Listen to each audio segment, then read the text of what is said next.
Our children are the future. They are the future of our country, filled with strength and the passion to grow. But our society today is threatened by the increasing number of children dropping out of school as a result of millions of our citizens falling under the poverty line. The Emmanuel Rachel Foundation is reaching out to orphans, disadvantaged and indigent children in communities across Nigeria, securing the future of our tomorrow's leaders.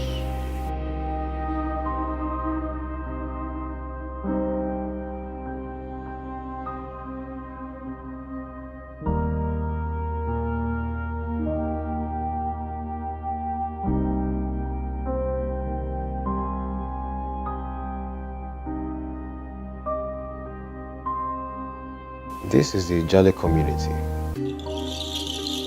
What drew our attention into this community was this school, Itedo Primary School in the Itedo local government area. We were welcomed by the untidiness of the school premises, littered with waste and most of the school compound covered in swamp-like water. Because of this,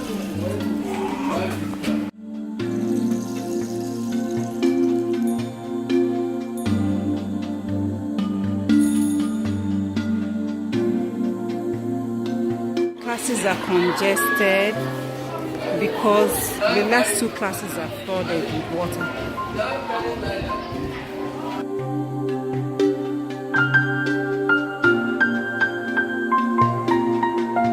Someone donated computers, but they don't have power to even, and they don't have a computer teacher that will even teach the computer to the children.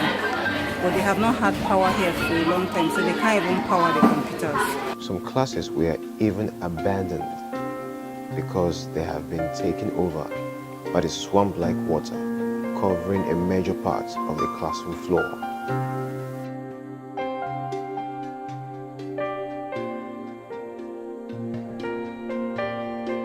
Are you from Nigeria? Yes. Very Nigerian also. So tell us about yourself. My name is Alade Abigail Sola. I'm from Ondo State. I'm 19. I'm an SSC holder, trying to forward that. And this was the primary school. My elder sister, which is the previous school now, this is the primary school she attended. And I've heard a lot of people in this community also attend the same primary school. So I've known this school for a very long time. And I think this school has been... Is it always like this? No, and when I saw it like this, I wondered, and I asked my mom if she knew anything about it, and she is kind of, maybe something is happening, like she heard something is going on, that's why the school is looking like that, because my younger brother, who is our last born, still attends the school. So I asked her, because right now they're using the church, so I asked her why everybody is just jump back in the church. It's not really nice.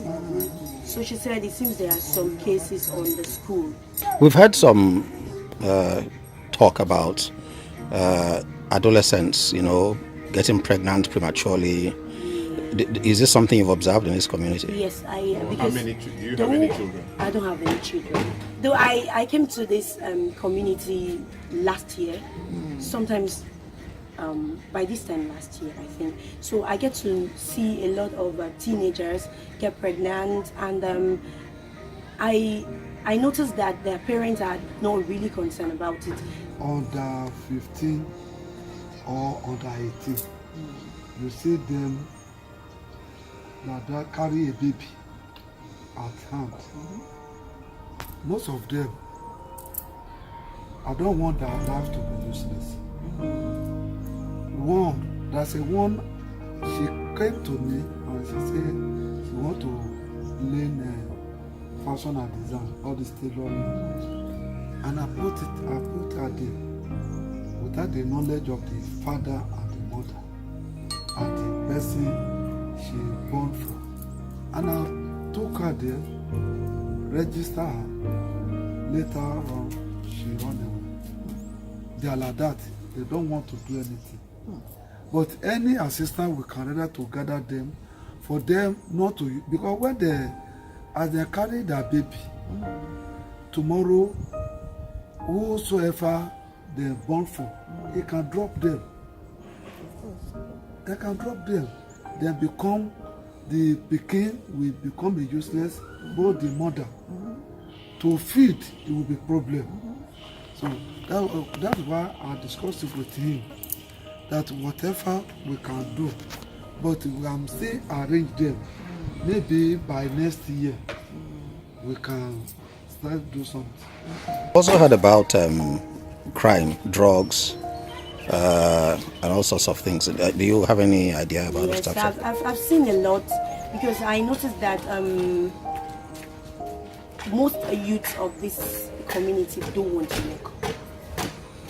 They don't want to work. I work, and I live with a single parent. My dad is late, which I will have to work before I can go back to school, which that's the same thing my sister does. So if you're not working, I think maybe it's because they feel they are not, they think they don't want to go out of this place. They don't want to move away from here, because I think there are most teenagers who cannot speak good English, who cannot even speak pidgin English.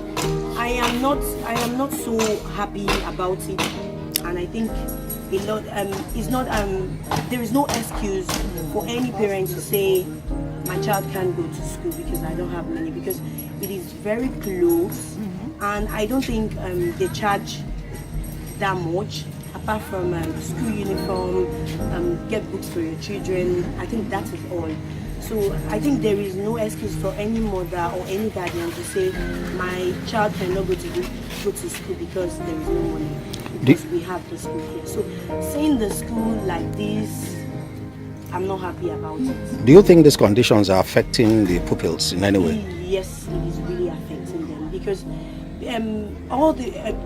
for them to be in the church, most of these people don't take school serious anymore, because I think it would be kind of hard for their teachers to be able to figure out if some are not really coming to school or if they are actually coming to school, because some might just come to school and if they are on break time, they just go home and they don't come back, and their teacher might not get to know on time.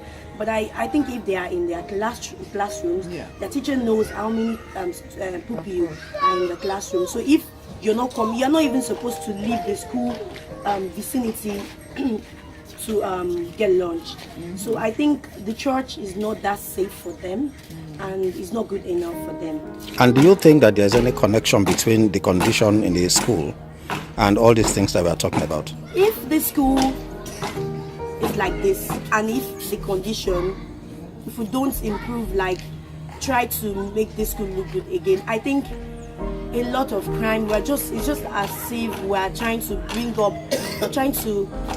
a lot of people, or a lot of irresponsible people, because as I have parents in this community, we need to blame them a lot.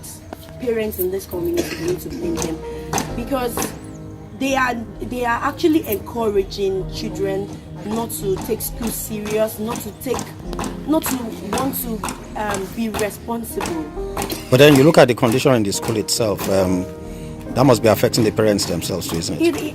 Yes, it is affecting them. I think when the school was in a good condition, they were still like, let them go to school. But now that it's just the church, they don't take it serious. They don't take it like education is anything. For the fact that most of them didn't go to school doesn't mean your children shouldn't go to school. So a lot of parents, I think another thing we can do is maybe we should enlighten them more on why they should make sure their child go to school, and not just go to school. Make sure their child, they are doing well in school, not just going to school and coming back from school. Mom, I went to school.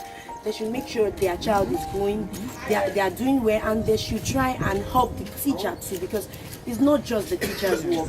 Parents who have their own part to play when their children get home.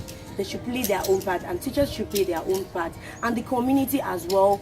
We'll all see what it will look like. Providing facility for the teaching. If it wasn't for the church, probably they would be just outside. Right. But the church has offered, and and it's doing really what we expect churches should be doing. So I think in any rebuilding work, both in terms of the mental rebuilding and the physical, the church definitely will be very, very crucial.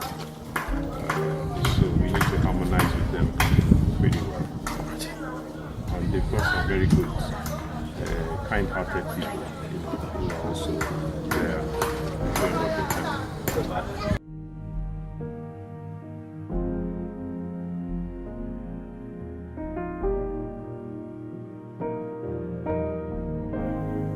Effective teaching and learning cannot take place in a poorly managed classroom.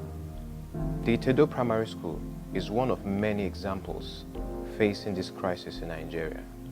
Parents are gradually withdrawing their words from the schools because of the attention that is not given to the structural development of the school, drifting their focus from education. You can become a part of the E&R family by choosing to become an adoptive sponsor today.